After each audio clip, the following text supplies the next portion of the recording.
Good evening. I'm Janet Chandler. I work at the Cullman Tribune. I'm glad to be here with you tonight. Tonight we're going to read Possum and the Peeper. Words and pictures by Ann Hunter. Peep, peep, peep. Possum opened one small eye. What was that noise? He buried his head deeper in his warm winter nest. Peep, peep, peep. I'll never get back to sleep with all that racket, he said. I'm going to go find out who's being so inconsiderate so early in the spring. Possum stepped out into the cool green morning. Peep, peep, peep. Possum looked up. A pair of catbirds were building their nest high in a tree among the new leaves. Is that you peeping up there? Demanded Possum. Not us, said the catbirds. We can scarcely hear ourselves sing with all that clamor. Well, I'm going to go see for myself who's making such an awful din. We'll come too, said the catbirds. We can search high in the trees while you look low on the ground. They set off through the woods.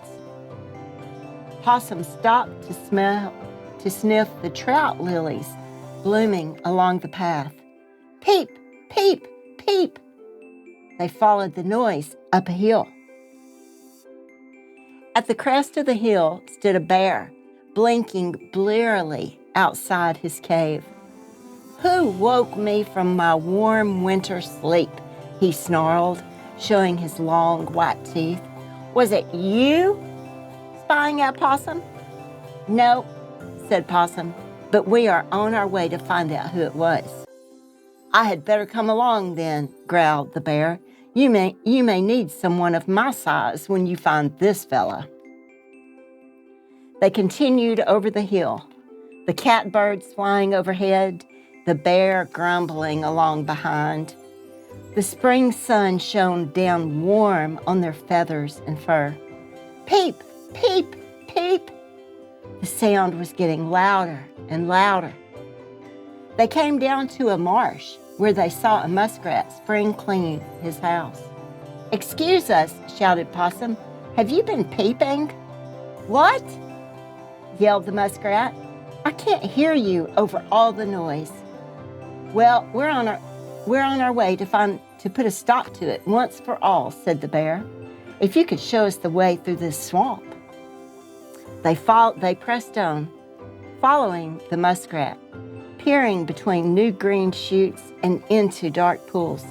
Closer and closer, louder and louder. Possum pushed aside some reeds. Aha! They cried, squinting at a small spot on the bank. How could such a speck of a thing make such a huge racket? Asked the bear. You have woken up the entire forest, little frog, said Possum. The little peeper looked up, from the possum to the muskrat to the catbirds and finally to the bear. Then he puffed out his tiny throat. Rise and shine, he shouted.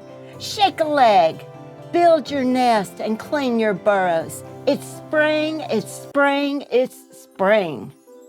The bear stepped closer to the little frog.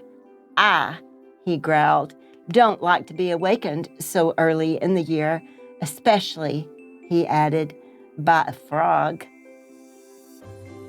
Oh, but look at the beautiful spring flowers, cried the peeper, and sniff the good spring smells. How could you want to sleep through such a glorious spring day? The animals looked around at the budding trees.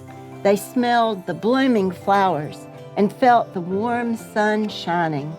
They listened to the buzzing bees and warbling birds. Legs stretched and bellies rumbled. It was true, quite true. No one could deny that it was a fine thing indeed to be out and about on the first warm day of spring. There's nothing quite like a good walk on a spring morning, proclaimed Possum. Won't you join us for breakfast, little peeper? But the spring peeper was already peeping again at the top of his lungs. Time for breakfast, toast and tea. The early bird gets the worm. Peep, peep, peep. Peep, peep, peep. The end. Thank you, and have a good night with sweet dreams.